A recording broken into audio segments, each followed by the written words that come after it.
teman-teman, ketemu lagi nih dengan kita-kita. Kira-kira kita bakal ngapain ya di video ini? Drama lagi? Enggak dong.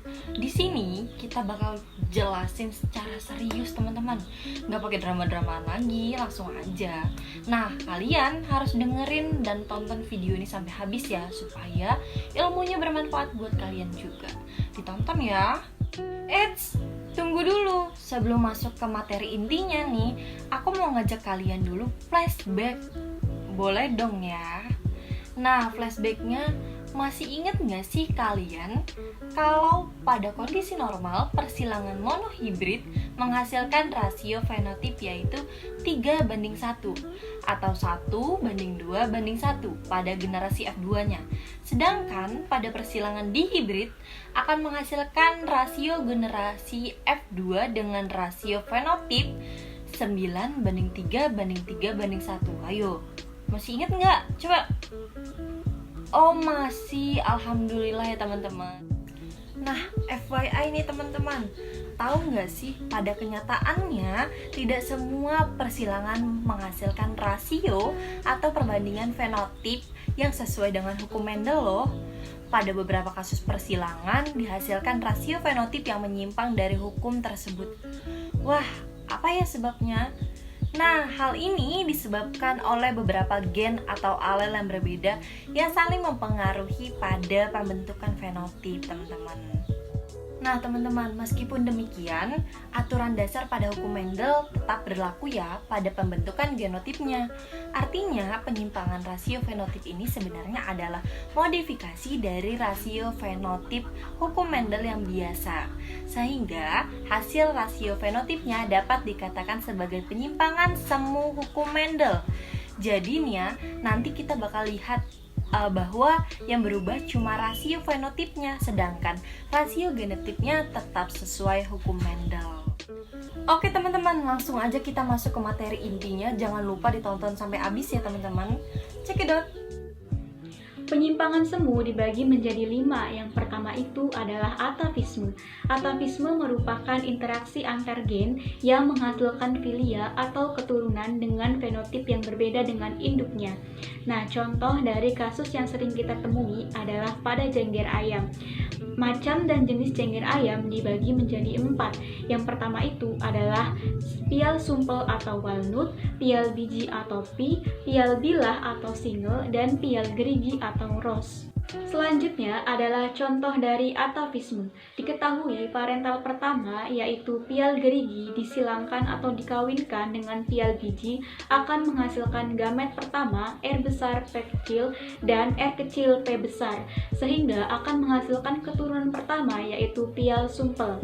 Parental kedua, keturunan pertama akan disilangkan dengan keturunan pertama sehingga gametnya akan menghasilkan R besar P besar, R besar P kecil, R kecil P besar, R kecil P kecil dengan R besar P besar, R besar P kecil, R kecil P besar, dan R kecil P kecil. Lalu bagaimana dengan keturunan yang kedua? Kita lanjut pada media pembelajaran berikut ini. Sebelum melakukan pengamatan, kita menyiapkan terlebih dahulu bilah atau kardus dengan data pengamatan. Selanjutnya, kita putar bilah atau kardus tersebut dengan putaran yang berlawanan, sehingga akan menghasilkan gamat yang berpasangan, lalu hasilnya ditulis pada data pengamatan. Lakukan pemutaran pada bilah tersebut sebanyak 96 kali sehingga akan menghasilkan jumlah pial sumpel, pial gerigi, pial biji, dan pial bilah yang akan dimasukkan ke dalam data yang selanjutnya akan diketahui perbandingan rasionya. Dari praktikum tadi, yaitu menggunakan media bilah atau kardus, diketahui data pengamatan adanya genotip dan fenotip, serta jumlah dari genotip dan fenotip tersebut, dengan jumlah pial sampel 53, jumlah pial gerigi 17, jumlah pial biji 18, dan jumlah pial bilah 16, sehingga rasio perbandingannya yaitu 9:3, berbanding 3, dan berbanding 1. Yang kedua, polimeri. Apa itu polimeri? Polimeri merupakan interaksi dua gen atau lebih bukan alel, tetapi mempengaruhi dan menguatkan karakter sifat yang sama. Contohnya, pada gambar sifat warna merah pada biji gandum.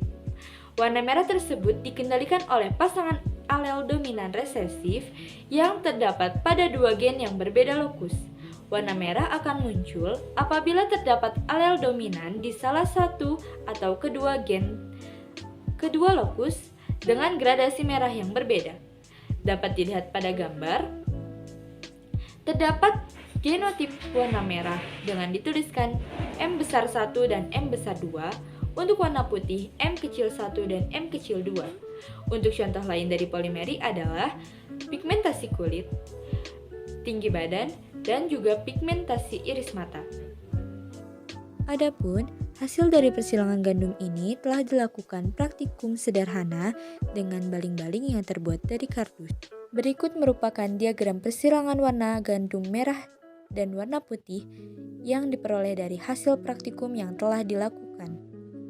Dari persilangan gandum warna merah dan warna putih diperoleh hasil 9 berbanding 3 berbanding 3 berbanding 1. Berdasarkan perbandingan tersebut, sebenarnya polimeri tidak menyimpang dari hukum Mendel karena jika ditelaah perbandingannya yaitu 15 berbanding 1 yang berasal dari perbandingan 15 berwarna merah dan 1 berwarna putih. Teman-teman semua, saya Nici Ardiana dengan NPM 1911060155 yang akan mengajak teman-teman semua untuk belajar mengenai penyimpangan hukum Mendel, terkhusus pada materi kriptoneri dengan menggunakan media pembelajaran berupa baling-baling kardus.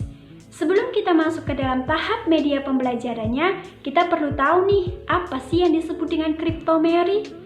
Jadi, kriptomeri merupakan peristiwa munculnya karakter tertentu apabila gen dominan bersama-sama dengan gen dominan lainnya. Jika gen berdiri sendiri, karakter akan tersembunyi. Nah, sekarang sudah tahu kan apa yang dimaksud dengan kriptomeri? Contoh kriptomeri ini yaitu warna bunga Linaria maracana yang ditentukan oleh pigmen hemosianin dan sifat keasaman plasma sel. Dan ini merupakan genotip kriptomeri dari bunga Linaria maracana. Jadi, kita akan masuk ke dalam media pembelajarannya secara langsung. Simak videonya ya teman-teman. Cara penggunaan media pembelajaran baling-baling kardus ini dilakukan dengan cara memutarkan baling-baling kardus hingga lengan satu dengan lengan lainnya saling bertemu.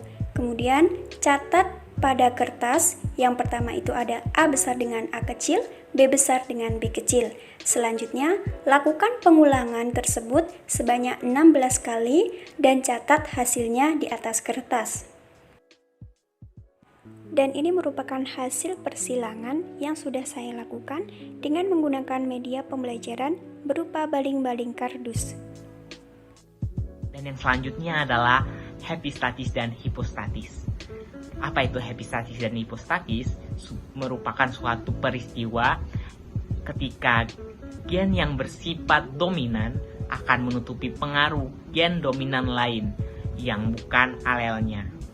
Gen yang menutupi disebut dengan epistatis, sedangkan gen yang ditutupi itu disebut dengan hipostatis. Contoh kasus epistatis dan hipostatis ini dapat ditemukan pada persilangan labu. Itu labunya ya, dan labu kuning. P1, labu putih, P besar, K kecil, disilangkan dengan labu kuning, P kecil, K besar.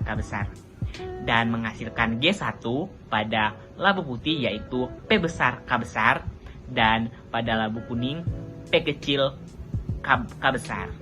Dan F1-nya adalah P besar, P kecil, K besar, K kecil yang merupakan 100% labu putih. Nah, diketahui bahwa gen yang bersifat dominan terhadap gen P dan gen K itu bersifat dominan terhadap gen K kecil.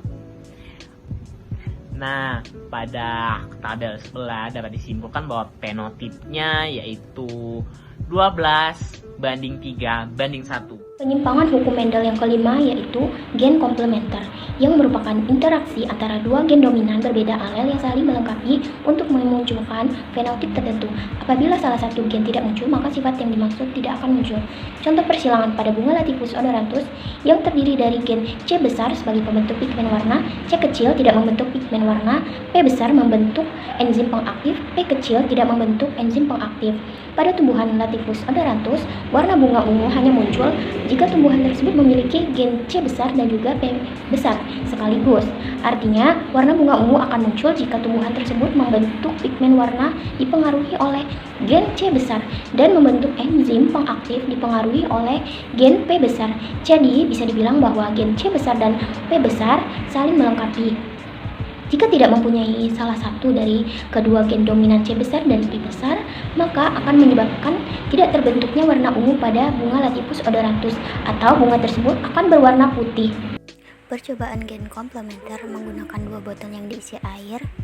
Kemudian ada kardus yang sudah diberi gamet pada gen komplementer. Nah, kardus ini dijadikan kicir dan diletakkan di atas botol.